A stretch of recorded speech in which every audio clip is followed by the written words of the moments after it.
Hello everyone, welcome back to another video.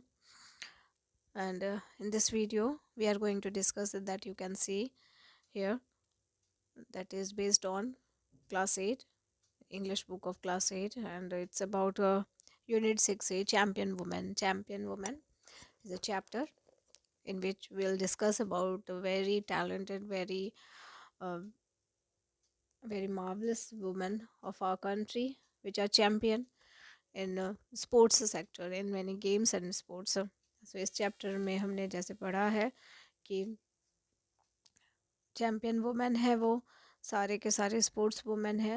और इस chapter का सारा डिस्क्रिप्शन जो है बहुत सारे मेडलिस्ट और टैलेंटेड वुमेन जो स्पोर्ट्स सेक्टर में हमारे देश का नाम रोशन कर रही हैं उन्हीं पे बेस्ड है।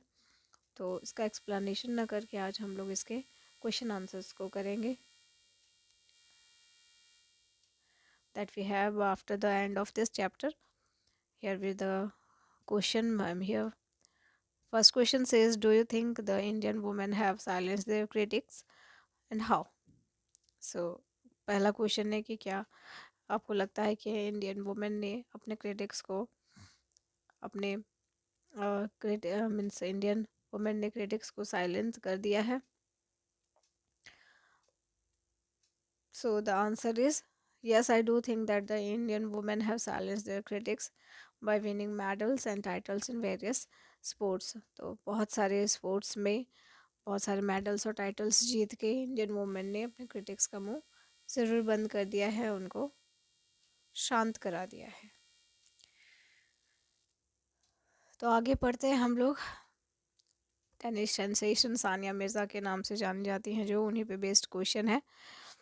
That is why has Sania Mirza achieved success in tennis. तो दूसरा क्वेश्चन है कि कैसे और क्यों सानिया मिर्ज़ा को उनके टेनिस में सक्सेस मिली। तो Sania Mirza followed her routine training sessions for 23 years with consistent passion, hard work and dedication. That's why she achieved success. तो क्यों मिला, कैसे मिला उनको सक्सेस? सक्सेस उनको ऐसे मिला जैसे कि आप देख सकते हैं कि उन्होंने लगातार 23 ईयर्स से कंसिस्टेंटली अपने जुनून अपने स्पोर्ट्स पे ध्यान दिया, उन्होंने हार्ड वर्क किया, उसके प्रति पूरा डेडिकेशन के साथ, समर्पण की भावना के साथ उन्होंने अपना खेल खेला। इसी कारण से उनको अचीवमेंट मिला, उनका सक्सेस, उनको सफलता मिली टेनिस के खेल जगत में। क्लियर बच्चों? आगे बढ़ते हैं। नेक्स्ट आपने चैप्टर में पढ़ा होगा साइना नेहवाल के बारे में भी, तो क्वेश्चन है यहाँ पे उन्हीं पे based. What is unique about Saina Nehwal's achievement? Saina Nehwal की उपलब्धि का क्या यूनिकनेस है? व्हाट इज़ यूनिक, क्या है उनके अचीवमेंट में ऐसा यूनिक बात?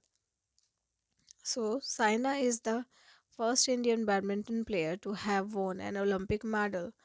This is unique about her achievement. तो साइना नेहवाल ही जो थी वो पहली ऐसी भारतीय बैडमिंटन महिला खिलाड़ी थी जिन्होंने कि एक ओलंपिक मेडल जीता था। ये उनके अचीवमेंट का बहुत यूनिकनेस, बहुत बड़ी बात है। Next about the next chapter, next player, that is we have in question number 4, Mary Kom. What is the highlights of Mary Kom's childhood? Mary Kom के चाइल्डहुड का क्या हाइलाइट्स था, क्या हाइलाइट्स है यहाँ पे? Sorry for the disturbance. Here is the answer. Mary Kom was born in Manipur. She grew up in humble surroundings, helping her parents with farm related chores, going to school, and learning athletics initially and later boxing simultaneously. तो Mary com जो है वो मणिपुर में पैदा हुई हैं और वो बहुत हम्बल सराउंडिंग में अपने पेरेंट्स के साथ उनका फार्म रिलेटेड कोर्स करते हुए, खेती से रिलेटेड काम में उनकी मदद करते हुए बड़ी हुई हैं। साथ ही साथ जब वो स्कूल जाती थी तो उन्होंने इनिशियली एथलेटिक्स सीखा, फिर लेटरली बाद में उन्होंने बॉक्सिंग भी सीखी। ये उनके चाइल्डहुड का कुछ हाइलाइट्स है, कुछ बातें हैं। चलिए आगे हम लोग पढ़ते हैं।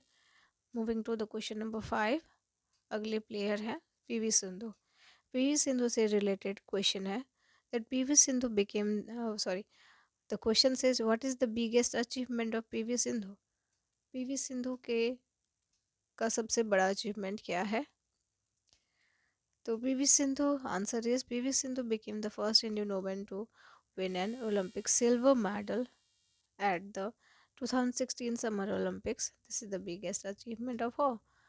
तो पहली ऐसी भारतीय महिला बनी पीवी सिंधु जिन्होंने एक सिल्वर मेडल जीता ओलंपिक में, समर ओलंपिक्स में 2016 के। तो ये उनके लिए एक बहुत बड़ा अचीवमेंट है।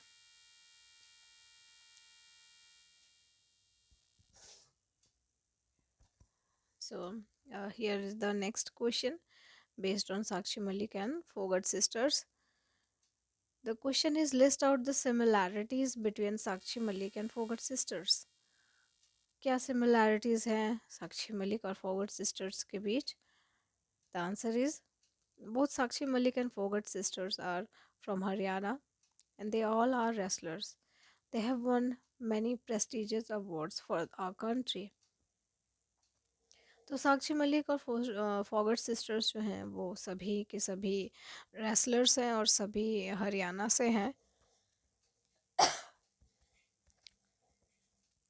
One line is missing, all are wrestlers. आप यहाँ लिख सकते हैं that all are wrestlers, they all are, yes, here it is written they all are wrestlers and they have won many prestigious awards for our country. उन्होंने सब ने बहुत बड़े बड़े अवार्ड्स हमारे कंट्री के लिए जीता है। ये उनका similarities है। okay, next question is what is Produnova, which sport is it associated with? Produnova क्या है और किस स्पोर्ट से ये रिलेटेड है, एसोसिएट किया है? Produnova answer है Produnova is one type of artistic gymnastic vault consisting of a front handspring onto the vaulting horse. तो Produnova एक टाइप का आर्टिस्टिक जिम्नास्टिक वॉल्ट है जिसमें कि फ्रंट में एक हैंड स्प्रिंग होता है जो कि वॉल्टिंग हॉर्स पे होता है। Okay, and this is related to gymnastic. The answer is missing over here, which sports is it associated with? तो आंसर होगा it is associated with gymnastic, with the sport gymnastic. Next is question number 8। Which line about Deepa Malik reflects her strong will power? कौन सा line है दीपा मलिक के बारे में जो कि उनका will power, strong will power को दिखाता है, दर्शाता है? And the answer is she was asked whether to choose paralysis or death after the spinal tumor was detected and she chose life. ये लाइन जो है, and this line about Deepa Malik reflects her strong will power. ये line है जो दीपा मलिक के strong will power को दर्शाता है। उन्होंने डेथ को छोड़ के एक पैरालिसिस से भरी ज़िंदगी चुनी और उन्होंने हार नहीं मानी, उन्होंने मरना नहीं माना। उन्होंने यह ठान लिया कि मैं पैरालिसिस को एक्सेप्ट करते हुए अपनी लाइफ को आगे बढ़ाऊंगी, और उन्होंने इसके साथ जिया और बहुत सारी ख्याति प्राप्त की। आज भी वो बहुत सारा मेडल्स जीत रही हैं। तो चलिए आगे बढ़ते हैं।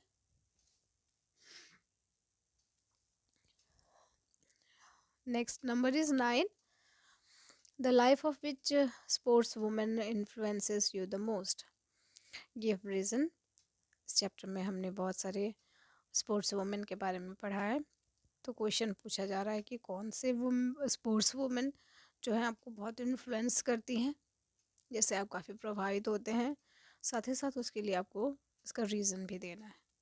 सो मैंने यहाँ एक लिखा है that the life of Deepa Malik and Phogat sister, ये वुमेन है जिनका लाइफ हमें बहुत इन्फ्लुएंस करता है, and it is because they won several recognition and awards by overcoming their adverse situation. क्योंकि उन्होंने अपने बुरे situations पे काबू पाते हुए बहुत सारे मेडल्स, बहुत सारा नाम और उपलब्धि प्राप्त किया है, इसीलिए मैंने यहाँ पे लिखा है कि ये बहुत ज़्यादा इन्फ्लुएंस करती है मुझे, और इनका लाइफ मुझे बहुत इन्फ्लुएंस करता है। आप अपने आंसर्स अलग भी लिख सकते हैं कि आपको कौन से स्पोर्ट्स वुमेन का लाइफ जो है बहुत ज़्यादा प्रभावित करता है। So these are the questions, children. Altogether we had 9 questions over here. चलिए यहाँ पे बुक में कुछ स्पोर्ट्स वुमेन के बारे में आपको लिखना था, कुछ हिंट्स हैं। Right the names of sports women in given space by reading the hints given. तो यहाँ पे आपको कुछ हिंट्स दिया गया था, जैसे फर्स्ट में आपने बुक में देखा होगा कि holds records for scoring maximum runs in the test innings. तो ये है फर्स्ट आंसर है मिताली राज। सेकेंड है first women footballer to play for an English club, and the answer is Susila Chauhan. And number C says that possesses 33 international medals, including 13 golds. The answer is Deepa Karmakar. Here we have some more. Number D. Number D is Susila Chanu, and the next number is answer Deepa Malik. Next number F is PV Sindhu. Then we have Fogart sisters, and the number H is Mary Kom, and the last I is Sania Mirza. कि आप अपने book में पढ़ सकते हैं, जो भी यहाँ पे लिखा गया है उसके अकॉर्डिंग मैंने यहाँ पे आंसर किया है। बुक से पढ़ के आप इन सारे क्वेश्चंस का आंसर भी खुद से खोज सकते हैं। आई होप बच्चों आपको ये चैप्टर का क्वेश्चन आंसर समझ में आ गया होगा। ये बहुत इम्पॉर्टेंट है, आप इसको क्लास 8 के बोर्ड एग्ज़ाम्स के लिए भी प्रिपेयर कर सकते हैं। तो आप इसका क्वेश्चन आंसर्स का लिखने का प्रैक्टिस करिए और सब अपनी अंडरस्टैंडिंग को और पक्का कीजिए इस चैप्टर के लिए। So thank you for watching children, keep on studying, keep on learning, and keep on watching. Thanks, have a good day.